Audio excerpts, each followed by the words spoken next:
pense que tu n'imagines pas à quel point je suis content d'avoir ici ce soir.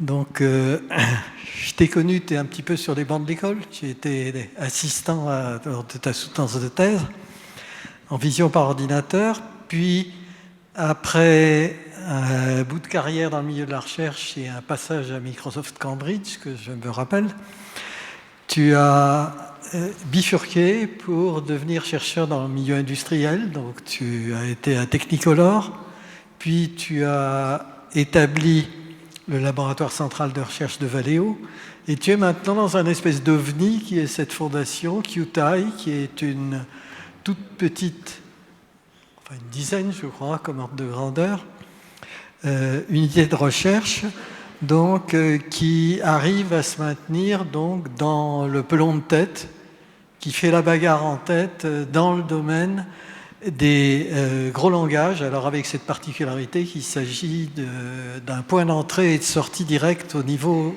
dialogue, donc par la parole.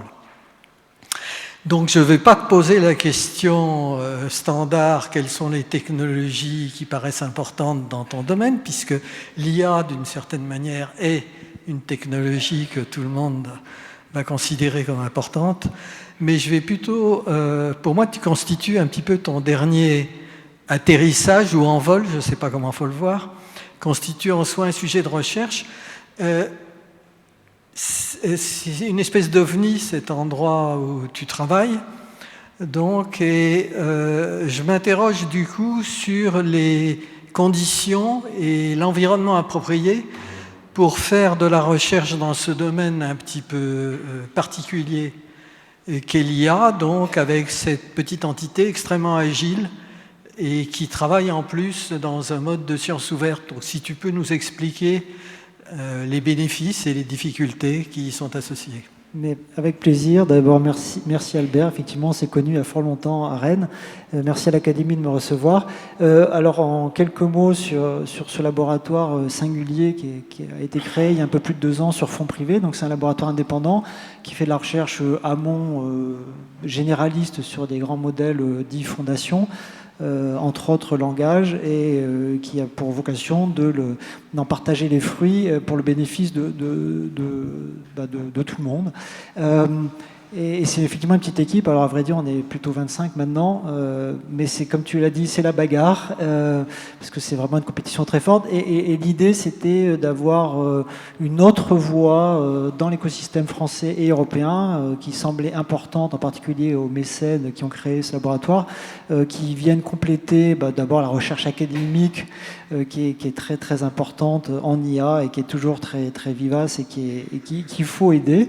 La recherche dans les grands groupes privés et les laboratoires de la tech, et également puisqu'il y a de la recherche qui est faite dans les startups. Donc là, c'est une 4e voie qu'on ouvre et qui permet de s'assurer qu'il y a aussi des modèles ouverts au meilleur niveau qui sont disponibles en Europe et puis, à vrai dire, à l'échelle mondiale.